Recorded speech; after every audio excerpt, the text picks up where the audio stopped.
Lumos.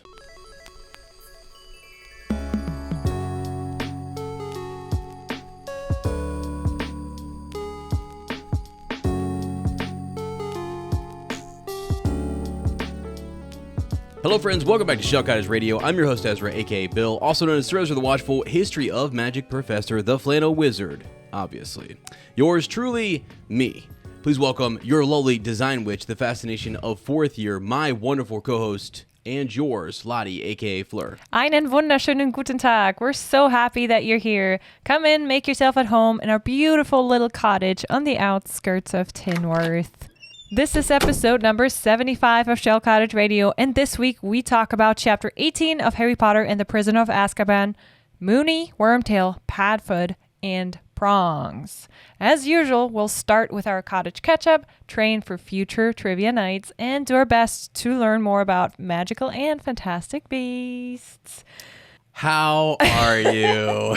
I promise a better transition next time, because last time was kind of awkward. Not gonna lie. It's so cute, though. It's one of those things that you got to learn as a podcaster, how to have good transitions. You do. Actually, a lot of times you do. You typically have a question or a thing. And today I want to tell you, so as you read the chapter that we're about to go into, and you were like, read it for me. What chapter are we covering again? The name of it again. It is what now? Moony, Wormtail, Padfoot, and Prongs. Right. So going into saving it, the file on StreamYard, like I title stuff, right?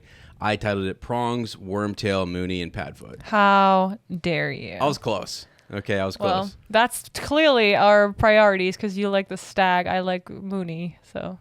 Yeah, okay, that makes character. sense. Yeah, well, you were going by the actual title of the chapter. So. Yeah, I was. Smart. I'm just kidding. Anyway, so, in the cottage catch-up?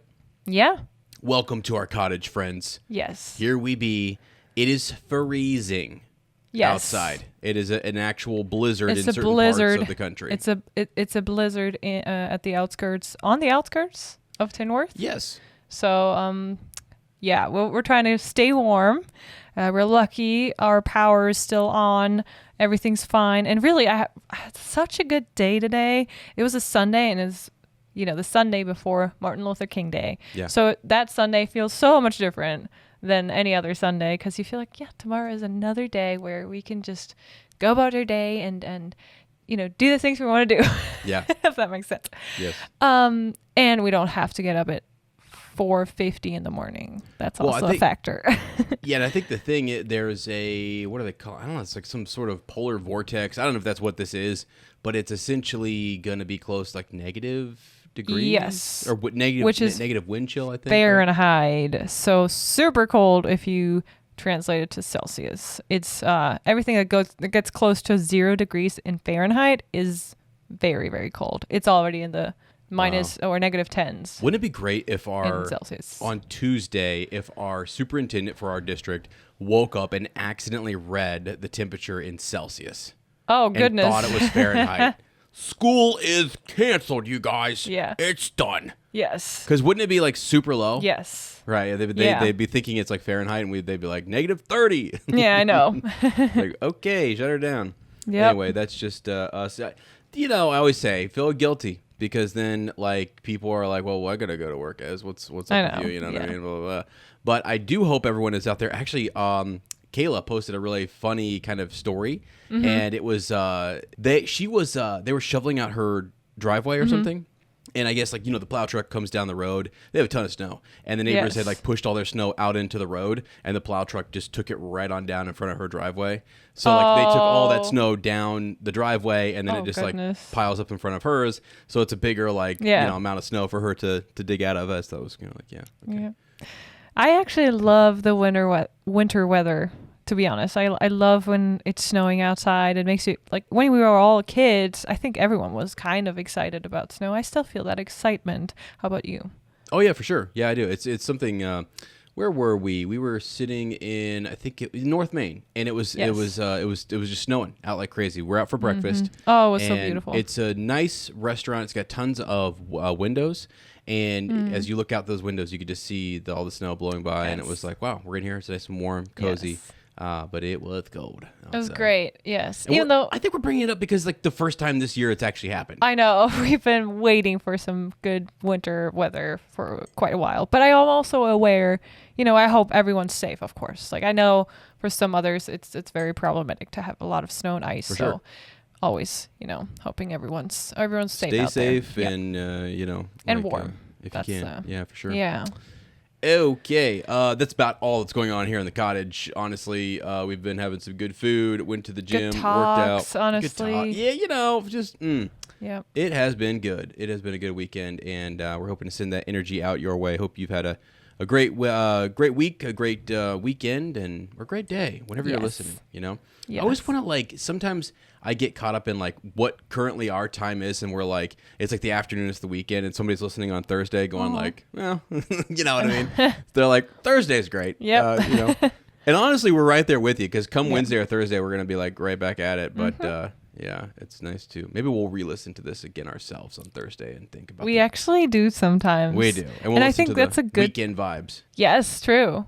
And I think it's a good sign. I think I talked to Rika about this, about, listening to your own voice, especially when you're the editor and you edit a lot and you have to keep listening to your own voice over and over again. And there's some parts that, you hear and you're like, oh, why did I say that? But you get used to it. And I'm proud of our product, to be honest. I know there's things we can improve for sure. And especially like, I sometimes get super conscious about my language and how often I'm searching for words, but yeah, no, I think you do a great job though too. I think most people, this is fascinating. They wouldn't even know. They would have no clue that English is your second language. You do such a good job with it, and Rika as well too. Like that was like awesome having her on the show, and I thought you guys are really good. Like most of us here, I'll speak for myself. Second language is tough. Very tough. It is. So I'm very, very, very, very proud of what you've done and accomplished. Thanks. And so, yeah. But can I just real quickly, I don't think I've ever done this. I wonder how many people listening know how long I have been podcasting. And it's not that this is, I typically don't do these like all about, what's he getting into now? I just wonder because you're a pro. You brought up the whole point about listening to your voice. Mm-hmm. I have been editing my voice for 2016, so 8 years. So like 8 years when that I've been doing some sort of podcast or project or whatever, which is crazy. Yeah. And I wonder if people remember or know any of the projects. I wonder if there's somebody who could name the first project that I worked on. I don't know. I don't know if there's anybody who still listens from those days or, that'd be cool. Send me a Let DM us know if you've been there from the beginning. Who's in the shadows listening to this? And I was like, I was there in 2016 and Ez was absolutely out of control. The Rise of Skywalker. The Rise. I mean, it was actually that was. I know. It was before that. It was The Last Jedi is what we were covering. It was the end of The Force Awakens going into that. But that also fits The Force Awakens. The Force Awakens. Yep, you connected to the Force, and you were you figured out what you're capable of, and that you can do this, and you did. I'm always so proud of you that I just came here and everything was already here, and you spent all these years researching and getting equipment and figuring it out, and I'm just love it. So I love it. I've always wanted to put. I always like we started this whole podcast off with like our kind of our love story, and you put out good vibes, good energy, and look what happened. Woo, man. All those years, worth it all. But the point was, editing your voice can be a little bit tricky and a little cringy at times. The actual point was that we're still pretty happy with what we put out and the energy we put out, and still being aware of there's room for growth always, but. Yeah. Overall, very happy. Oh, yes. And actually, and I remember Rika sent us a message, which was like, hey, Wednesday, boom. Glad to see the episode is up, right? So we owl. So good like, what did I say we owl? What was I saying? I don't know. What's going on with me today? I can't even get my words out. Okay. We are now, like, since the new year has started, more, I think, locked into our schedule. Yes. Because we are really counting down the days to a big transition in our lives. And then we're going to be like, just bang, bang, bang, bang, bang. We're going to be getting out an episode, hopefully a week every Wednesday, and I'm like super pumped about that. Yes, me too. So I guess it feels good. I think we're sort of this weekend been reflecting, thinking about stuff, thinking about where we're going. We got in stone the future. rolling. Yeah, and so the cameras are set up, by the way, which is a little nerve-wracking. It's a little nerve-wracking. I'm looking at the camera right now, and it's sort of like, what is going on? I'm here being recorded again, my face and stuff. I'm used to just being behind the microphone, not behind the camera. So you're doing a fantastic job, though. Well, thanks for carrying the good looks. I mean, gee, into Christmas, it's like, So, anyways, guys, we're pumped, and we hope you're pumped. Yes. We hope you're off to a good year, a good start to this 2024. 4 is Lottie's favorite number, a lucky number, so it's gonna be a good year. I can feel it. Yes. All right. Hopefully that luck will transition over into trivia training. Right? For you? Oh, we'll see, because you are lucky already. I always hope you can't really see my answers. Okay. I'm looking at the StreamYard feed here and monitoring. Okay. Never mind. Everything to make sure that it does not fall apart. That's sort of my. That is important. Thanks for doing that. No. I mean. No, I know, but can we tell people what happened last night? Oh yes. I'm gonna. Yeah. Once we get to it. Well, I'll tell them once we get to. Okay. We'll wait. Oh, you hear that, friends? You have to wait. This is the teacher saying, "Oh, and we'll get there." All right. There's a lesson to be presented here. Go ahead. Sorry.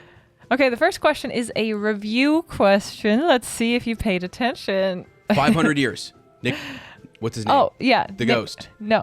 Nearly Headless Nick was celebrating his 500th. That's true. We asked you guys on YouTube, and most of you did really well on that. Right, and I only remember it because it was last episode, I think. So somebody, by the way, under the question, pointed out that he or she, I'm not sure what the handle was on YouTube, said they read that Nicholas Flamel, Nearly Headless Nick. One of the Nicks. Right. That he said in the first book that he hadn't eaten solid food in 400 years. And then they changed it because that was an inconsistency because he was celebrating his 500th death day party. Goodness. And they had to go back in later episodes. They changed that. So we kind of have to look up in our, I don't know, do we have an earlier version of the book? If that still says, I haven't eaten solid food in 400 years. So that was kind of cool. I love learning that from the community. Lore of edits and publishing. Yeah. Interesting. Yeah, that was pretty cool. Cool. No, the review question is, the Weasleys, the Fawcett's, the Diggorys, and the Lovegoods live near which village? St. Catchpole.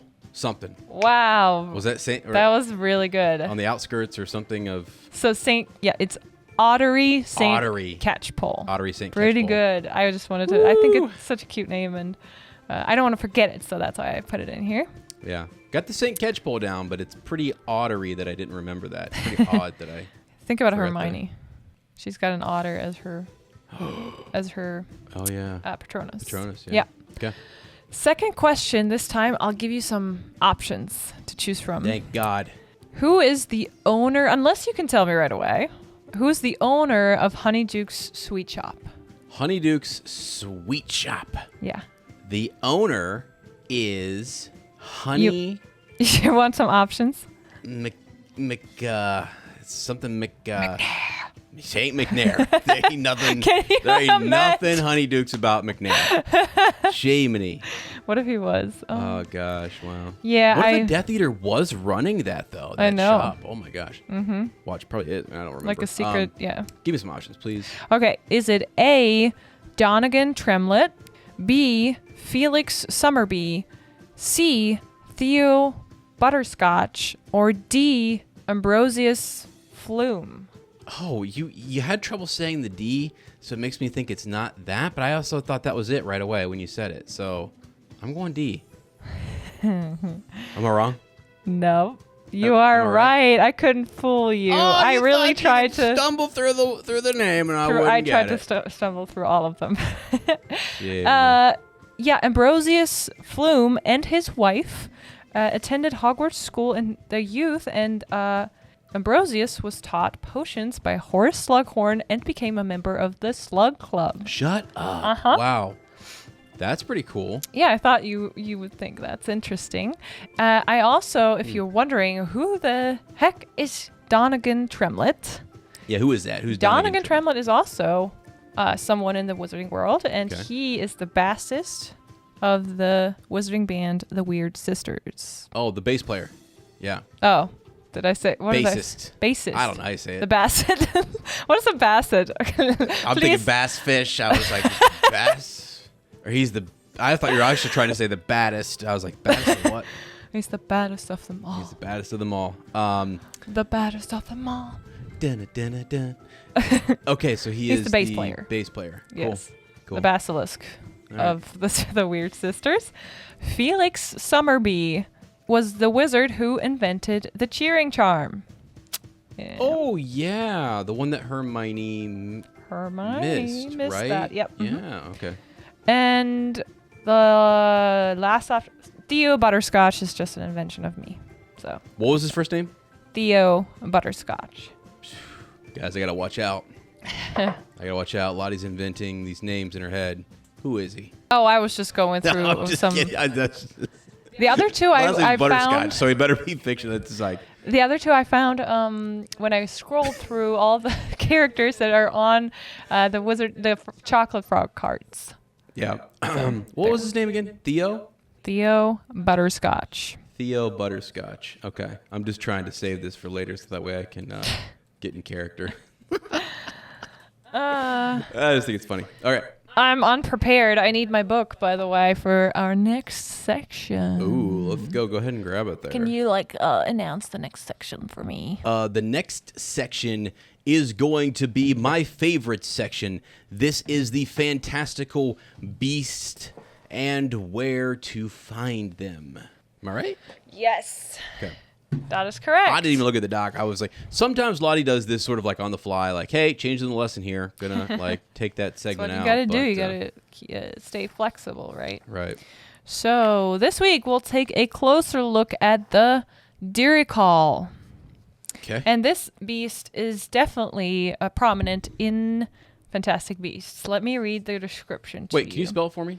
Yes, it's Diricawl, and people might know also from Hogwarts Legacy. Because I researched the Diricall a little bit, and there was tons of tutorials how to keep the Diricall in, like on a mission. You can. Oh, wow. Okay. I think give that to a person, and or you can keep it, and then I think it pops up in your Fantastic Beasts section in your common room or something in Hogwarts Legacy. Okay. So that's pretty cool. Yeah, and you've seen it before, right? You know how you see a picture? Yep. Okay, let me read the description. So the Diricall has a classification of 2 X's. Harmless may be domesticated. And the Diricall originated in Mauritius.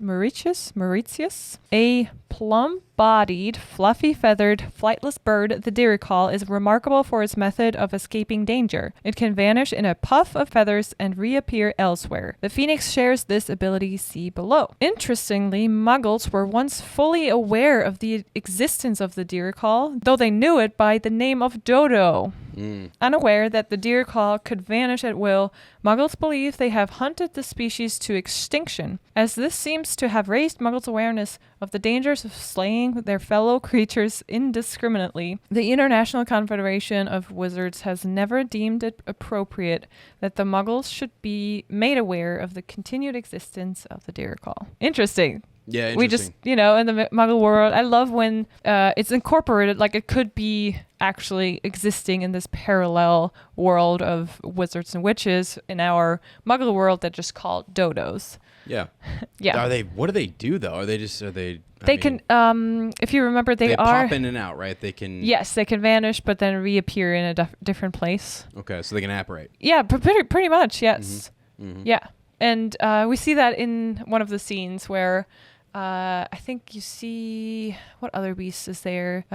Newt just shows us the inside of his. Yeah, Jacob's walking through, and we're seeing them. It's kind of a right panning shot of he's being toured through the suitcase. I'm not sure though if they are there from the beginning in the first movie or if they're in Grindelwald's Crimes. Okay, but yeah, they're definitely there, and they're cute. Like there's a bigger one, and then those cute baby Dodo or Diricalls are in there too. Just running around. So, pretty cool. And what I thought though, they say in this book, it sounds like, wizards, they kind of reprimand muggles for doing that, for hunting, animals to extinction. But we learn in Fantastic Beasts that wizards, they didn't really care about the magical beasts, especially in the United States. Oh, it's terrible. Remember when Tina was like, why do you care about your beasts so much? We don't do that here. Yeah. And that's why that was Newt's whole mission, was to teach wizards about that. But yeah. Question: would you want to have or befriend a deer call? I think if they were just around, I'm cool with it. They're fine. They seem pleasant, and they look kind of cute in Hogwarts Legacy. So I'm like, okay, sure. But I don't know. I don't think I don't know. You're more of a bird person. Yeah, I was gonna say you don't really like birds that much. I don't mind birds. I don't mind them. Yeah. It's just I did watch a terrifying movie when I was young called Birds. Oh. Yeah, and they like go crazy and they're like attacking people. It's nuts. I think, anyways. I don't really remember. I was like not supposed to be watching it, and I did, which was not cool. Yeah. But anyways, it was So I think just birds and birds are beautiful. I love hearing them, sing and But I just don't know. Some people have like a parrot, or they have other. You had what was your bird called? It was like we call them. What we learned in school, the translation for this word is budgie. Budgie. Okay. But I don't think you guys use it here. I think you would use parakeet, like a little parrot bird, pet bird. Like these little, they come in all kinds of colors, like yellow head and green feathers, or blue and white, or yellow and blue. What was his name? Charlie. Charlie, yeah. Was one of them. I had multiple. Oh my Lord. Anyway, I think they're cute. But enough about birds. I would probably keep one if they just popped up in my backyard and just wanted to stay there. But anyway, let's get to the summary of this chapter. And yesterday, I practiced really good to read the summary to you right now. Because yesterday, I probably read it like 5 times. Yes. And this was a great learning experience for Fleur, because I recorded but didn't record. And the recorder kept popping in and out, and something was wrong with the cable. So we exchanged the cable. Now it's working. And I got so excited. Let's go. Grab the microphone, read halfway through the summary, and then it was like, you're not recording. You didn't hit record. Nothing's happening. It's like, okay, let's do it again. So let me. Yeah. I have over the years been made fun of because I always wear the headphones. Always. You should. I always wear them. Now, do you know why? What would have saved you yesterday? It probably kicked out in the first 30 seconds. Yes, and I didn't hear myself. You went on for 12 minutes recording that. Bless your heart. Bless your little heart. I practiced. You practiced. But you would have known in those 30 seconds to 1 minute, it's out. All of a sudden, you can hear the audio drop out. And you're like, wow, okay. But yeah, I had people before when we were just doing podcasts and we're in the same room. They're like, why? Even Lane was just like, I don't get it. My buddy Lane, who I do Up Talk and Talking with at one point, was like, dude, what's the, I don't get it. And then it was sort of like there's the locked in moment where you're wearing headphones. You're really locked into the person that you're talking to. Mm-hmm. So it's really fun if you ever get a chance to do podcasting. It's great. Love it. But I'll never forget the first time on Up Talk and Talking when we lost audio. And it just cut out. Gone. And I'm like, so I think I was wearing headphones, and he was talking, and I caught it, and I was trying to figure it out, and he was like, then he made some joke about like me looking at it or whatever, and I was like, well, I know exactly like the timestamp where we were at, etc. He's like, what happened? Audio shut off, or memory card full, or something, right? And so you can sense the change, you know it, you can make a timestamp, and you go back and do your edit. So I would never be criticized again for... Oh, you won't be by me. All of that, like, oh, you always worried, you listen to audio lows, what's going on? Well, I'm trying to like make sure that like there's so many things that go wrong. People have no idea how many times like the video goes down, the camera shuts off, or all this stuff. They have no clue. Something just changed behind me. And you're it was just the background. It's actually really cool, like the pictures in your background. All this to say, in the end, then I was super happy with it. Recorded it 5 times. I'm like, wow, we got it. It's recorded, cool. And then I looked at you and I was like, why did I even do that? Mm-hmm. Totally forgot that now we're doing video version.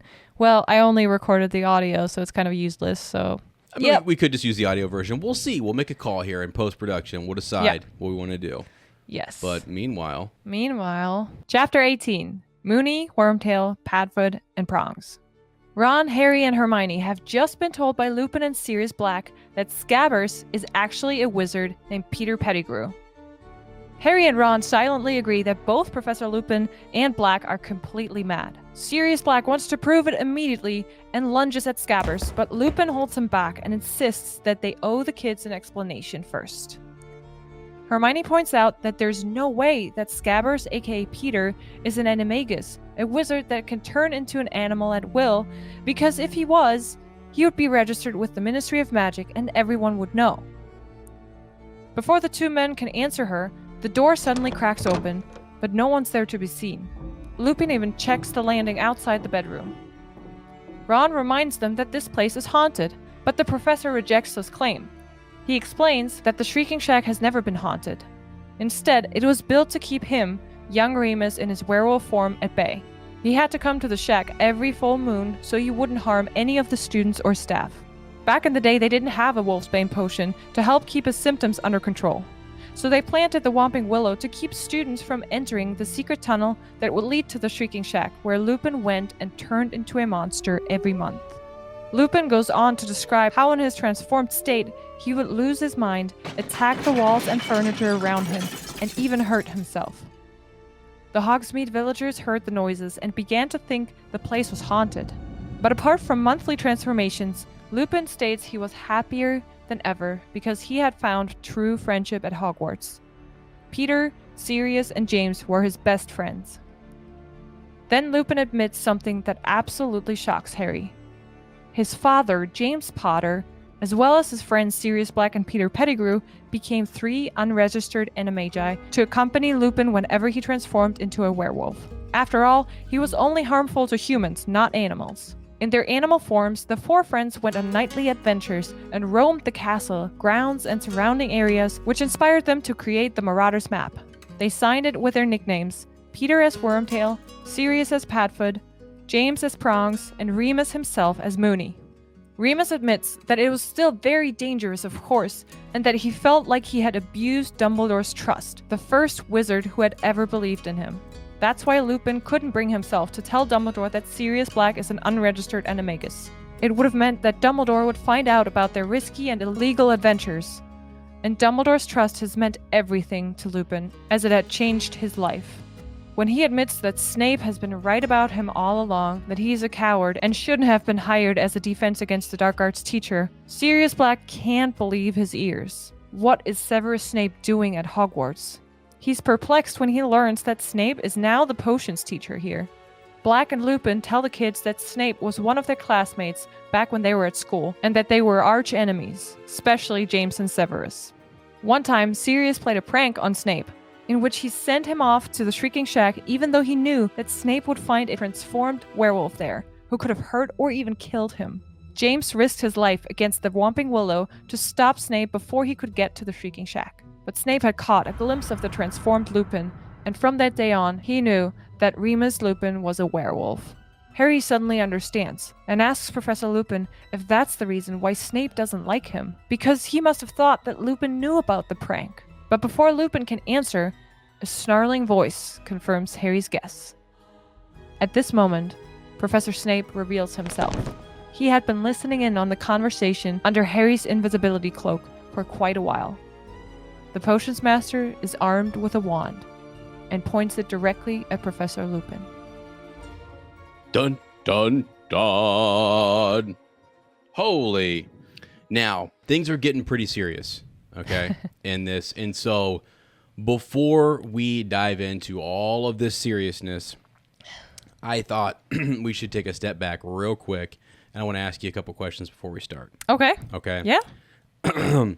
Why did Severus Snape stand in the middle of the road? In the middle of the road? Yeah. Is that a joke? So no one would ever know which side he's on. Man, that's ridiculous. Where did you pull that joke from? I love it, Sam. Well, here, I got one more for you. Why doesn't Voldemort wear glasses?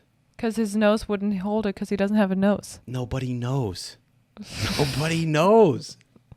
Nobody knows. Oh boy. Wow. These are bad. Wow. Why was Harry Potter sent to the office?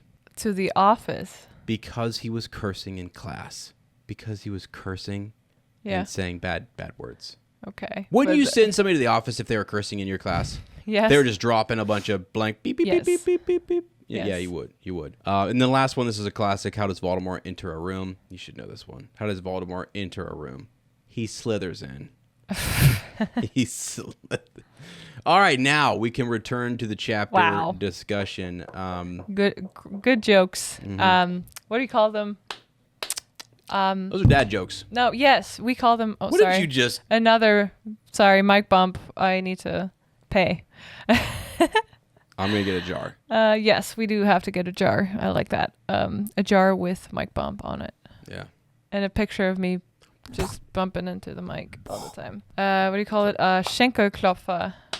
You know, knee slapper. Knee slapper. Yes. That's an old knee slapper right there. Oh my Great gosh. jokes. I have a question for you too, and for everyone out there. Okay. So these chapters here, the last couple of 3-4 chapters, there's not a lot of time between them, but they all lead into the next moment. So moments ago, they just found out, okay, Peter or Scabbers apparently is a wizard, and Ron's reaction is just absolute disbelief. They're like, okay, they're crazy. So this is crazy. So not only Sirius Black is a madman, but also Remus, he somehow went crazy.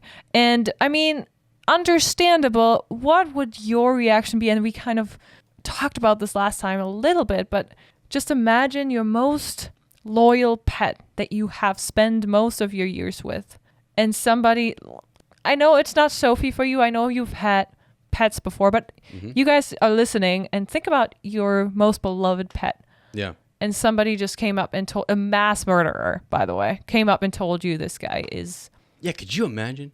Or your animal. Now, how long? Yeah, Mr. Tibbles is right. Is actually the murderer here.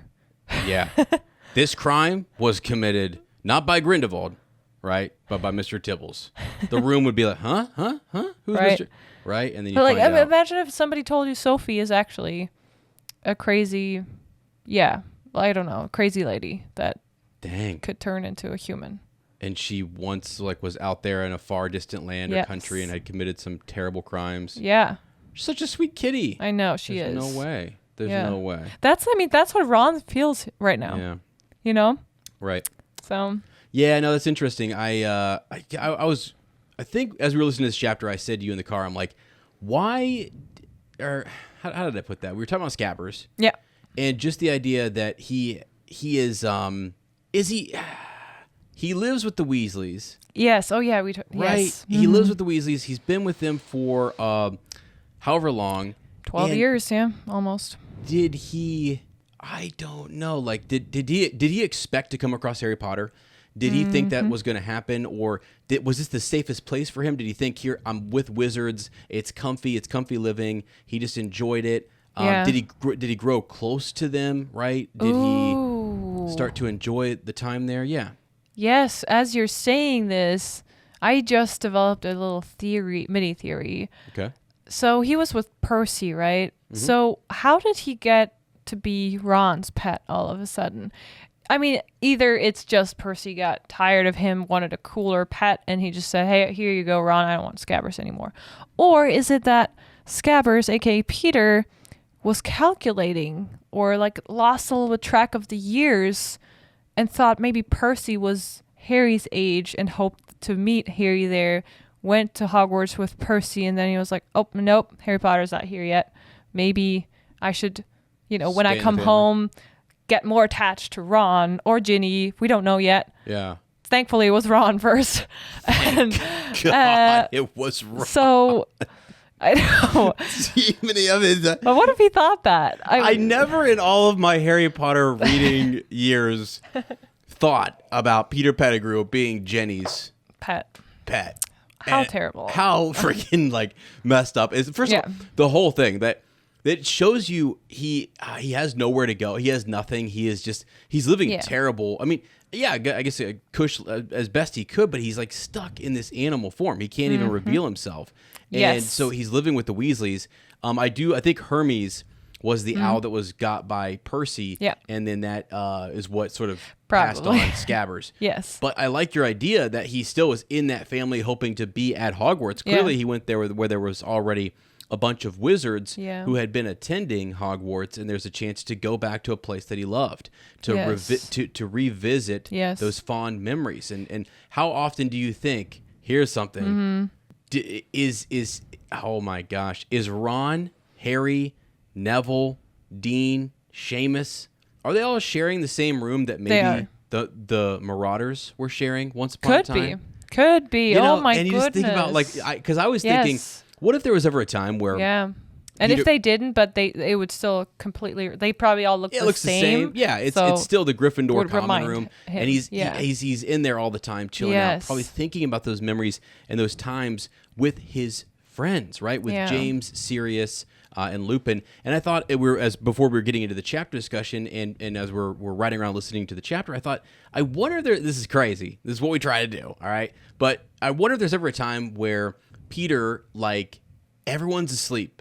Everyone is asleep. Harry's asleep. Ron's asleep. He's up there in the Gryffindor common room, and he sort of transforms into his own self, goes over to Harry's bed, and gets down and just maybe says, I'm sorry. Yeah. Or forgive me, or tries to somehow make amends. Could you imagine? Yeah. What a sad story.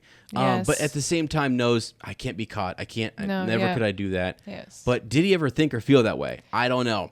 Now, because I always wonder, would he ever have gone to Voldemort and helped him return if this doesn't happen, right?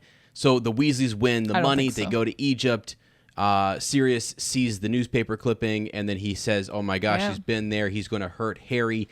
But he's had the opportunity to do so for 2 years. There's no way, right? Yep. He is good just chilling comfortable. He was a well-fed rat before this book. Yeah, absolutely. So I think he was like, I'm good, right? Yeah. I've messed up. This is my penance. Yeah. This is where I'm going to be.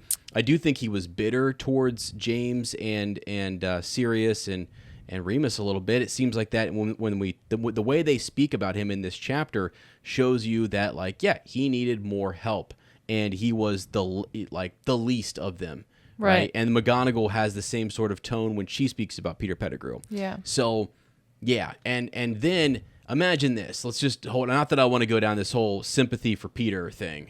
#sympathy for Peter. No, but there's so much room for interpretation now that we know he was with them the whole time. Yeah. Right. Well, and so I'm thinking, imagine that you're in this meeting with the Marauders, and it's decided. There's 4 of them in the room. They're all talking, and James, says, "Hey, Sirius, you're the secret keeper." Right. Because everyone else knew that. Remus knew it. Peter knew it. Dumbledore knew it. Everyone knew that Sirius was the secret keeper. Yes. Which is kind of a crazy thing that everyone who was on that side, like in the order, knew that. That should have been just a secret between James and Sirius. Exactly. But, okay. So now what happens is Remus is out of the loop, and it's Sirius and James talking, and Peter is there, and they're saying, hey, we need to actually, we know it's going to be better. We need to tell Peter. We need to make him the secret keeper. Yes. Did he want to be? I know, right? He was reporting information. He was leaning dark there, but does that not fully bring him, does that not put him in a position of 2 options, which is like, you just put a target on my back. Yes. Right? Or I can turn this over to the Dark Lord. Yep. Right? I can go one of 2 ways. Either I'm a dead man, I've been marked. Yes. Or I'm going to turn this over to Lord Voldemort. Yep. And that's what's sort of crazy to me. I think that's even maybe Sirius might think about that. James made him the secret keeper. Yeah. Everyone knew that. Yes. Right? So that was maybe their cover, is everyone's going to know. So they're going to come after. That's probably where he thinks he's protecting Peter, is that everyone knows it's me. And they chose the wrong man, because their strategy still could have worked with Remus had they chosen Remus instead. Because Remus wasn't the spy in this. Right, exactly. But yeah, you're right. I mean, it was Sirius who said, let's change this, not Peter himself. So he didn't insist on that. Yep. Would he still have... I mean, he then would not have had any valuable information for Voldemort. That would also been have been bad for him, like probably. What he might have been giving, or maybe he's. I feel like like Peter Pettigrew. When I think about him during that time, I think he's caught in a back alley with some Death Eaters who are going to rough him up. And hey, what do you know about the Order? It's still kind of a civil thing, right? We're not going to capture him and bring him in, but we're going to shake him down for some information in Diagon Alley or Nocturne Alley, right? Yeah. And so he gives a few things here or there, and he's just trying to like, oh my gosh, I can't ever go back down that alley again. I'm good. And then his friends say, hey, guess what? The Dark Lord is seeking James Potter. We are now going to make you the secret keeper. Right. Now, don't worry. Everybody thinks it's serious. Peter's going, well, one, I'm already being like, either he himself is giving that information to the Death Eaters, or he's being bullied into it and being found or whatever. Yeah. But he knows full well that Voldemort will track down Sirius, okay? Right. And could torture him. That could lead to Peter. Yeah. Could it not? Yeah. Could it not very easily lead from Sirius to Peter? Right. So if you're Peter, you're going, what in the world, guys? You just put me, the weakest of us, right? Yeah. The least of us. You gave me this great big responsibility. It's supposed to be kind of an honor thing, sort of, right? And you think you step up and take that, but not like that's not who you've had. I don't know. They just never treated him. It just seems like that. Yes. It seems like he wasn't treated as well, and he wasn't as close of friends, right? Right. It was really Sirius and James. Exactly. And then they were kind of. Remus was like happy to have made these friends as well. He was kind of on the outskirts, and then Peter was also like, hey, happy to be a part of the club. Right. So, and the club is really Sirius and James. Yes. Anyway, I don't know. Just thinking about it. No, Tough you're position right. to be in. Like and there's so much, like I said, so much to uncover. What did Peter think or do or feel in certain moments now that we go back? And 2 years he's had. I mean, I thought about this for so long. What did he feel? How did he feel when he saw Harry for the first time? Almost makes me want to reread that moment when Harry meets Ron, and is there any description of Scabbers doing a certain thing? But that must have been, you betrayed your best friend, that you're the reason why they're dead, and now you meet his son who looks exactly like James. Mm-hmm. You see him again. Yeah. It's crazy. And the way that Peter's death is described later on makes me feel like he was somehow emotional in that moment. I just want to think that. He totally, exactly. I mean, his actions, he wanted to help the son of James Potter. Yeah. He did. And he didn't strike at him. He didn't do anything to hurt him in year 1 or year 2 or even year 3. And then basically he's found out, and he's like, all right, fine. Now I have to go back, on the run. I mean, the moment he makes that big decision, I really think I really think he only did 1 or 2 things and just dabbled with those Death Eaters. Mm-hmm. I think he was shook down for information, bullied into it, found, cornered, blackmailed, whatever, gave a few scraps. And the big one is when they make him the secret keeper. Mm-hmm. And now he's fearful for his life. Yeah. Right? Or something. It's war. They're in war, and he is now a target. The Dark Lord, there's a prophecy that someone will bring down the Dark Lord. They then say the people who are like this, their child they're in secret hiding. Yep. The secret keeper was Sirius. Now it's made Peter Pettigrew. It's just a crazy position to be in. And so I think he only did 1 or 2 things that were really kind of shady. Really, I don't think he was like super dabbling, and I don't think he was super really aligned and committed to the Death Eaters. Yeah. Right? I think these things are happening out of fear. Right, yeah. So I think a lot of fear and maybe spitefulness towards that he was just, people always underestimated him and made him the least cool marauder. Right. I think that bit of information that's being given out by like the inside information, the traitor bit, that is either, as you say, coming from spite or coming from fear when he was cornered. Mm-hmm. But then the bigger one later on is the big betrayal. Really. Yeah. I feel like he could have recovered from the little bits and pieces where he got caught in a position, okay, Peter, whatever, or he was spiteful and we can forgive him. We're going to talk through it. It's still bad, still terrible. It's time of war.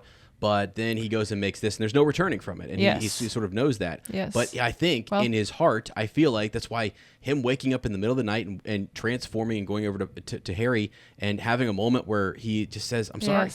I could see it. I could see even it if happening. even untransformed, even if he just went over as his little rat form and just sat next to Harry for to have that moment that he just described. Yeah.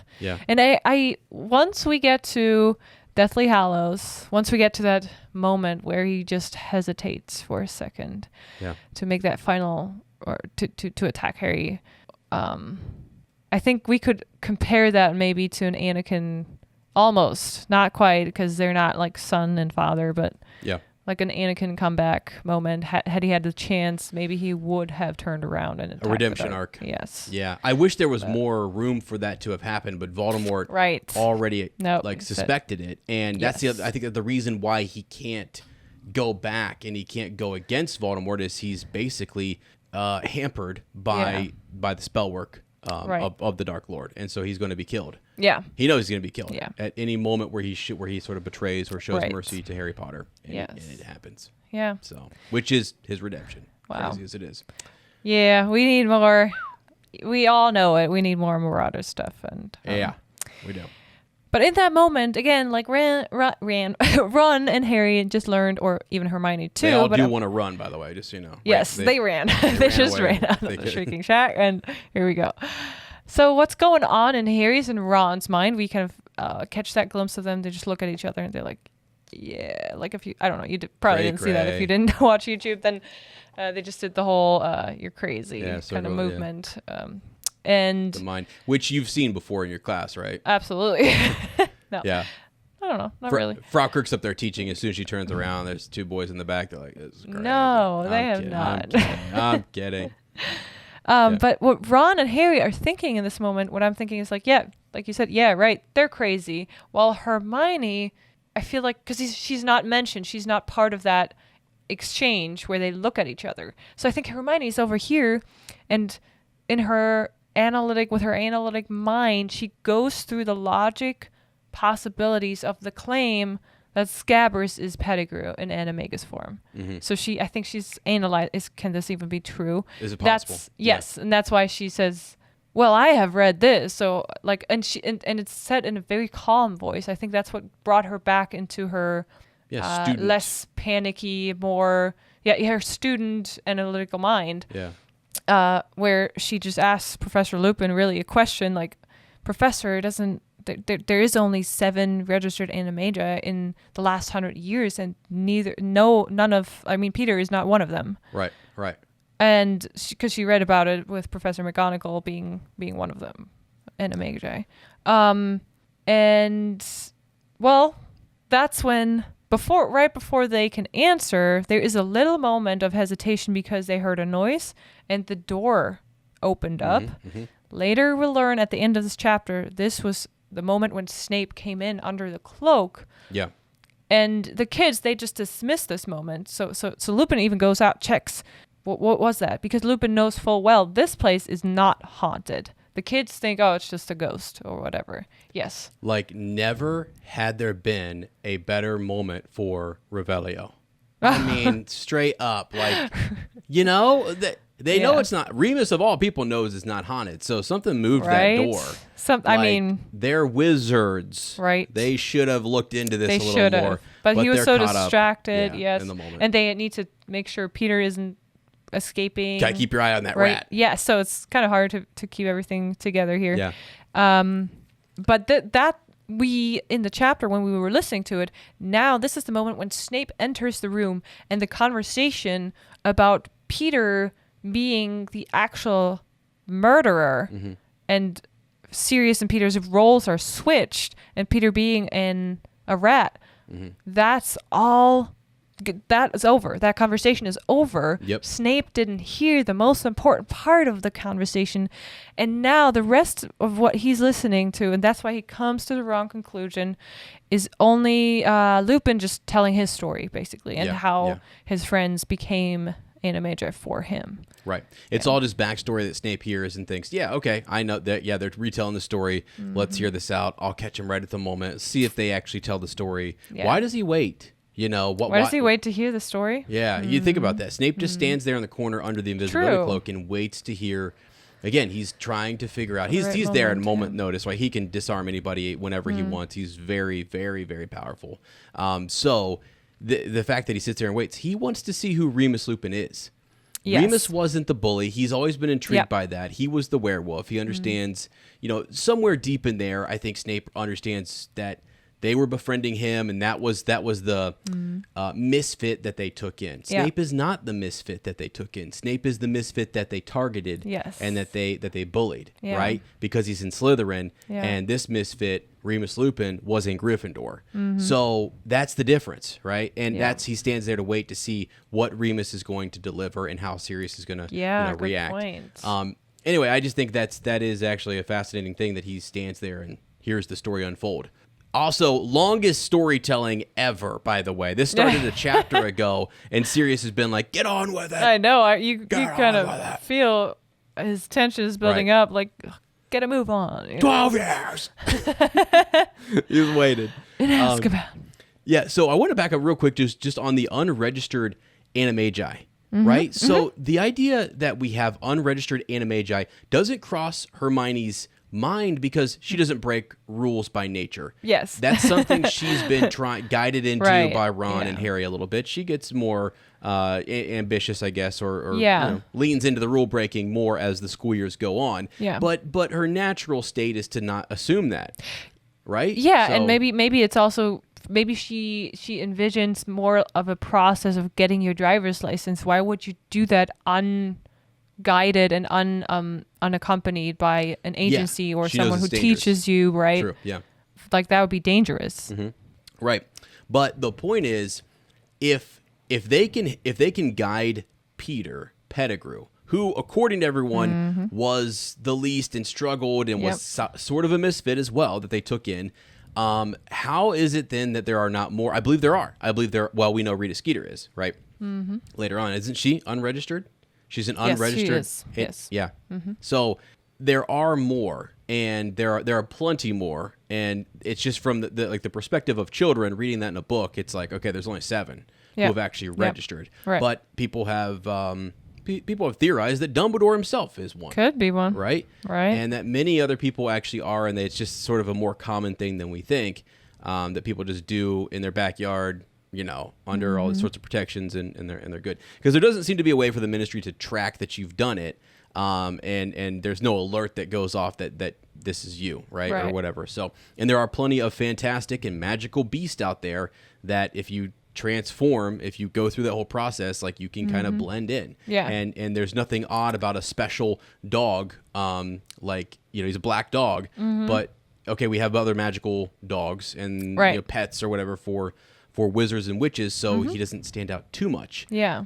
Unless you knew that he was a murderer and he was on some registry and you were looking for his specific markings, then you would go and kind of figure that out. Right. You would be able to spot exactly. Him yeah. They have. Yes, true. They have the markings there. It's interesting that the Marauders map somehow they figured out a magic to uncover the animagi, or would would they see only themselves because they knew each other? That's why they could include each other on the map, and only, like our theory was that maybe only the Marauders can see each other in Marauder form, in animagi form on the map. So could they see Professor McGonagall when she was a cat? Oh, you mean on the map? Does the map have the ability to see McGonagall when she is in her animagus form? Yeah. It probably. Okay. Well, I don't know though. That's interesting. So that's a good bit of magic because it is sort of a. I feel like when you're turning into your animagus form, you're going stealth. You're kind of trying to, but like again, when you put on the invisibility cloak, that still doesn't. You're still trying to go stealth, and it's still solid. Yeah. So that's where I think the Marauders map does really show. Sometimes when we do our How Powerful videos, we're like, how powerful is James Potter? It's like, well, I think he might have led the way on that Marauders map as well as Sirius. Yes. Remus attributes all of this credit to them. They were the most talented. They figured out how to become animagi. Right. They figured out the Marauders map. I mean, he's sort of in werewolf form, like he's not in his right mind exactly as they're going around and doing all of their exploring of the Hogwarts grounds. Right. So it's really, it's James and Sirius tracking all of that as well as Peter. But But I feel like those two are the leaders of that group, and the power of the Marauders map, it's a good testament to how powerful Sirius and James are. Agreed. Really. Yeah. So Yeah, and it's just interesting that no one else figured that out, how to spot animagi in their animagi form, right? Yeah, but we don't know. What's interesting too is the map would not give you a clue as to whether or not they had turned into an animagus, because it clearly didn't with Peter. True. So if Dumbledore is actually switching in and out of his animagus form up in his office, like Fred and George or nobody else would really know. They would just still see him walking around and pacing and stuff. So I like that. But I like the idea that maybe, they're, I don't know. How much magic went into figuring all that out and to make sure all those things were kind of covered? Yep. So very interesting topic. And while Lupin is kind of reminiscing, and I think Lupin right now in this moment, he just has to get all of this stuff off his chest, because to him also, that's a crazy moment that he just learned his friend he trusted, and I think he couldn't believe that Sirius would do such a thing. He knew how loyal Sirius was. I think it was very hard to bring himself to believe that Sirius would do such a thing. But he considered it as the truth. That's what everyone said, that Sirius killed Peter. That's why he was imprisoned. Yes. And what helps, I think, is that, what doesn't help, I should say, is that Sirius's family, right? They're known to be Slytherins. True. They're known almost sort of, he now revealed his true nature. Yes, right. So it's sort of this side of his family that he often hid. Now it was really there all along, and that's where Remus, I think, dips into that what everyone else is kind of thinking. He's like, well, I don't really have anything to kind of, dispute that. My gut is telling me that no, this is not him. There's no way. Yeah. Right. There's that's such trickery. I can't imagine someone could do that. Yeah. And I think he probably, as he's reflecting on it, thinking, there was plenty of times where I felt like maybe Peter was bullied or pushed around or bossed into doing things. Or, I think he would see that more than the other two. Because he was. I feel like he would be more reflective of those things. Yeah. So he sees Peter on the map, and then he says, "Okay, wow, he's alive," which is contradicting everything that's going on with the whole story, right? Yeah. And then the first thing he says to Sirius when he walks in is, "You switched." Yeah. You switch, because he knows he's a very smart and intelligent wizard. He's like, someone gave the Potters up. Yeah. And if it wasn't Sirius and Peter's alive, and he didn't reveal himself. Yes. Yeah. So absolutely. It's a lot to piece together, but he's the one intimate and close enough to kind of like quickly figure that out and conclusion. Yeah. And in all that rush, he forgot to take his potion. Yeah, what a terrible description when Remus says because he went to the Shrieking Shack, there was no one around, so he couldn't harm any humans, he harmed himself. Yeah, right. So it's awful. Sad. Yeah, it's sad. Yeah. And to try to lighten all this serious mood we have going on, okay? Might go back to the dad jokes, and it's going to be more of a narrative. Yeah. What was said is that the reason they went to become animagi is that werewolves would not hurt other animals. Right. So if you're Prongs, you're good. Right. If you're Padfoot, you're good. You're Wormtail, solid. Even as a rat. Right. No worries, man. Come on in. You're fine. Yeah. And it makes me think of my cat Sophie and all of those skunks and raccoons and possums that come up from the, they're a gang. They're ganging up. Right. If I can walk into my dad's garage and I can see Sophie sitting chilling with the local skunk. No problem. That skunk is not skunking that garage. It's not it doesn't smell until I walk in, and then it's like, get this go guy. Away. Right? So that's the werewolf, right? Which is like, see a human, got him. Yeah. Right? And it just makes me, it's just kind of funny. Like, in the animal world, we're good, right? We're all good here, right? You don't need your defense mechanism is not needed here. We're safe. Sorry. Yeah, like the werewolf's prey really is humans. Mm-hmm. And that's why humans are so afraid of them. That's why Ron's reaction is often a good example of how the wizarding world, how things are perceived in the basic, they hunt in the humans. society, right? That's it. And Ron's like, get away from me, werewolf, last chapter. So, right. I was trying to figure out if, I feel like it was mentioned somewhere, is Bill later on, he never really fully transforms into a werewolf, but he definitely develops wolfish tendencies. Yeah. Right? Yeah, he takes his stake on the rare side, right? Exactly, especially on the full moons around. Right. But does he maybe take the Wolfsbane potion as well to help with those symptoms? He might. Maybe there's a lower dose or something more simple that you take, but it feels like he definitely did take something after the attack, and that's what Remus couldn't take because he doesn't fully transform. Right. He doesn't need to lock away or whatever. But I wouldn't be surprised at all if he took something just to help. Almost like something. A milder version of it. Yes. A little ibuprofen, Tylenol, a little something for the headache. Yeah. Possibly. So.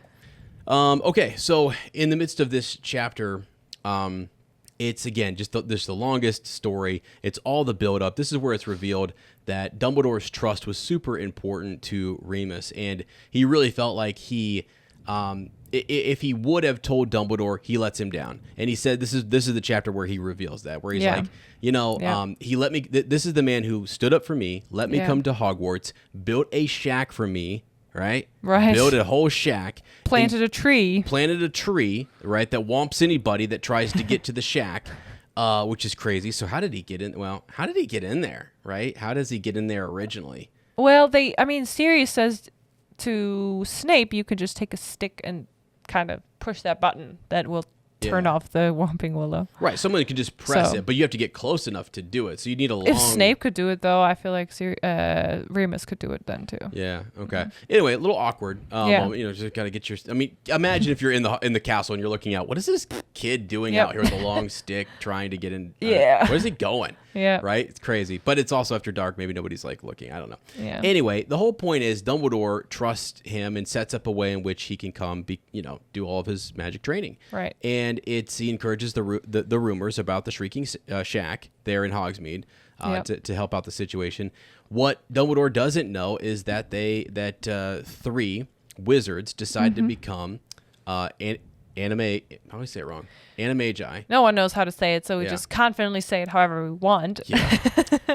So three wizards decide to become Animagi, and they are Remus's friends. And it's that friendship. He didn't want to turn them in, and at the same time, he's happy to be here. So he's kind of caught in this tough spot. They went ahead and did this, and he enjoyed it. Best times of his life, I think, right?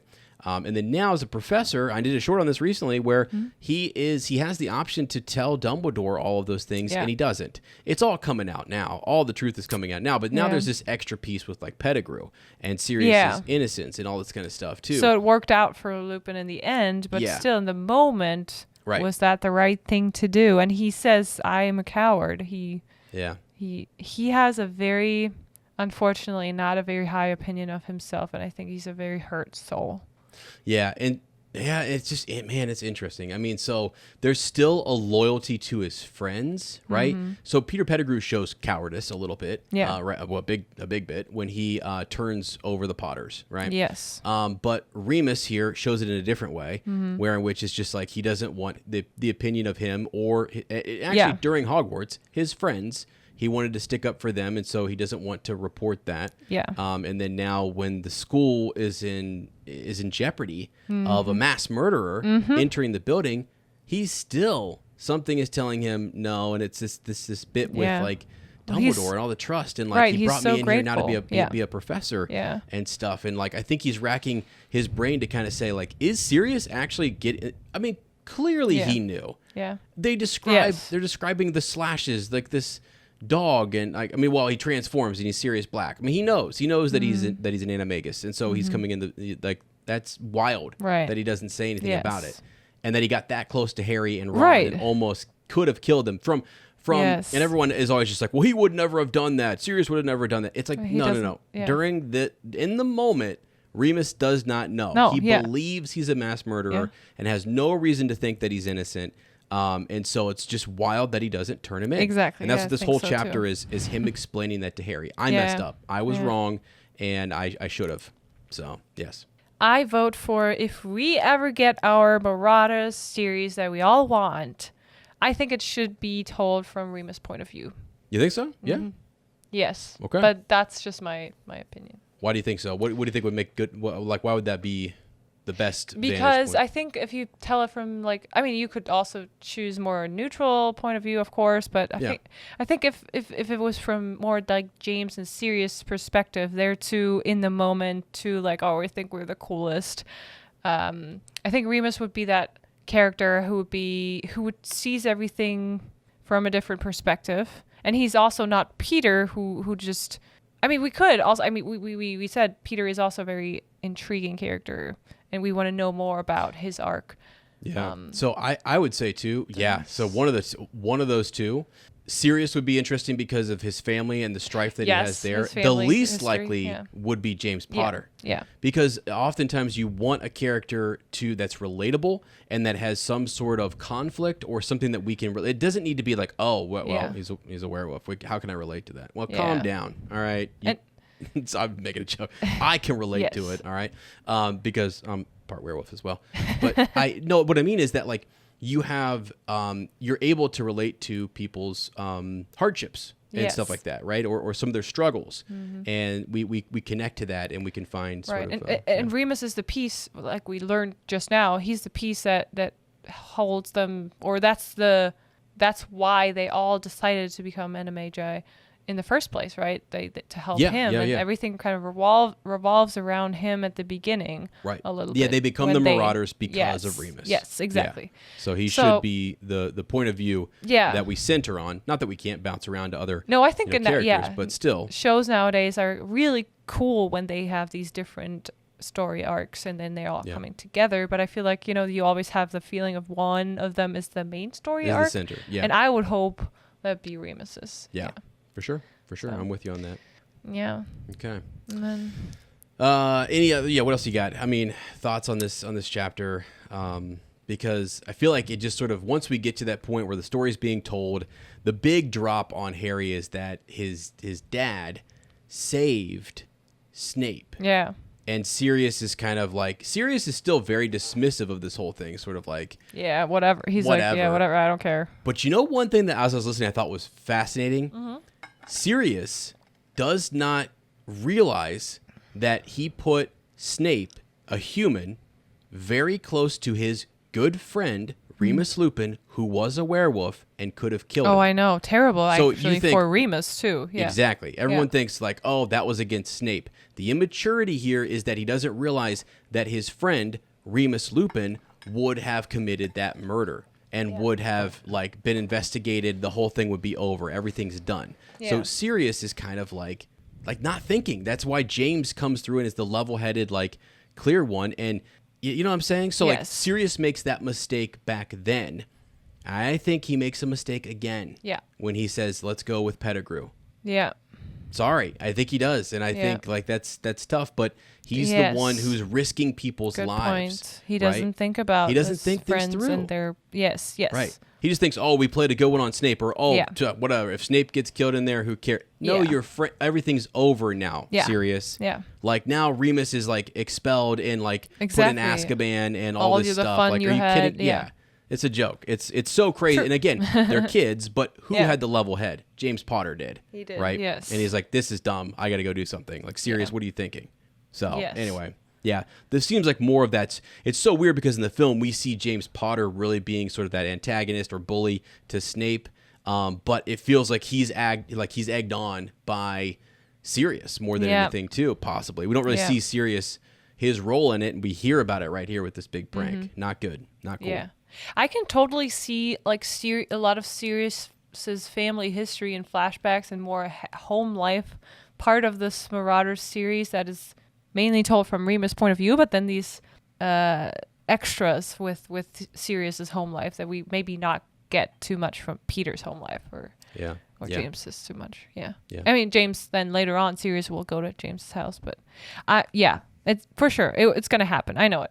It's gonna happen. Everyone knows that's the biggest one that they need to make. Yeah, that would be. And that's full of potential lore and connections and hidden gems for sure. They're going to do it at some point. I can't wait. You do have one final sort of question here to kind of lead us out of this, right? I think you've got a feeling or a question about Peter that I think is good. Okay. Similar to we were thinking about Peter this whole time. What was he feeling in certain moments when he saw Harry for the first time? And now Peter is captured by Ron in his hands trying to get away, but he's forced to listen to Remus walking them through the story of the Marauders. So I was wondering what Peter's feeling in that moment. Is he hurt?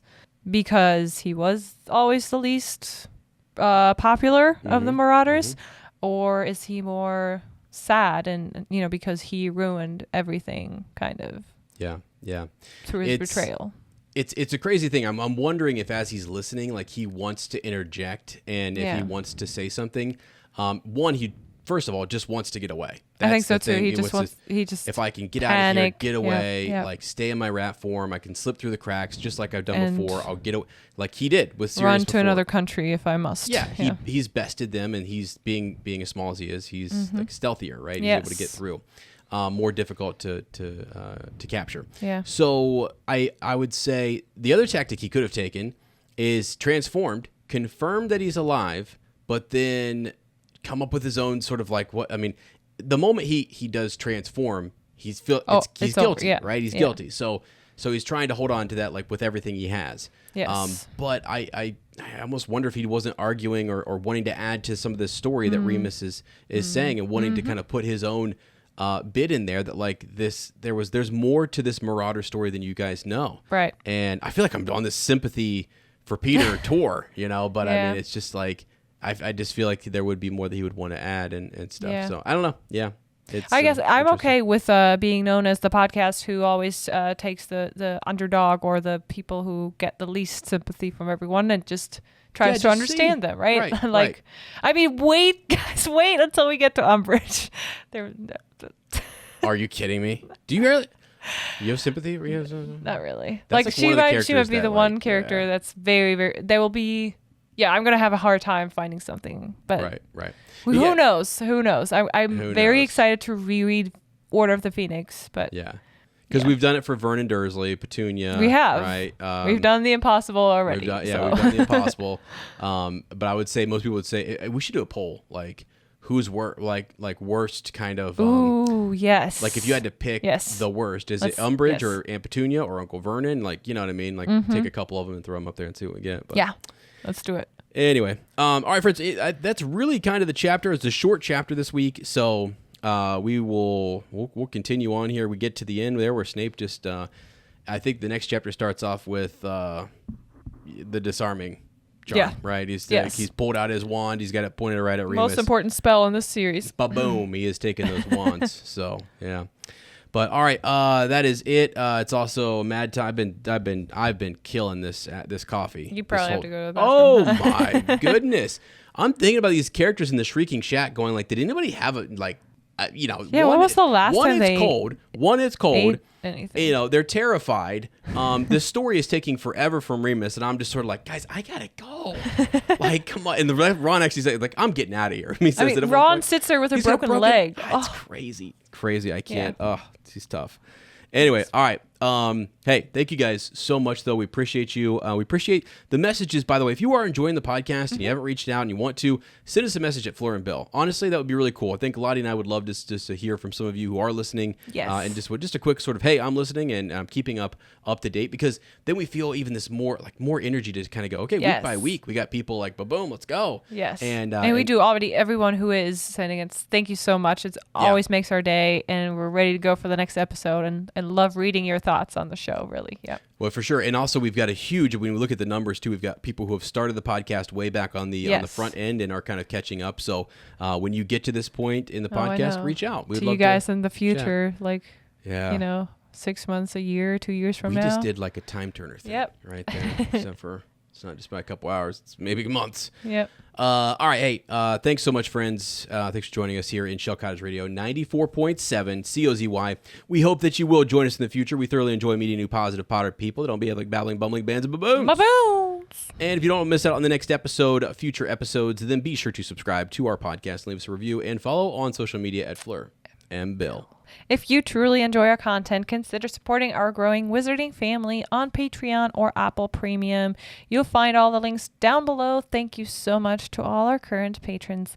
We appreciate you to Luna and back. On our next reread episode, we will continue our journey through Harry Potter and the Prisoner of Azkaban with Chapter 19, The Servant of Lord Voldemort. So make sure you tune back in next time, and until then, have a great rest of your week. Thanks so much for joining us in our Shell Cottage today. We know it's not much, but it's home.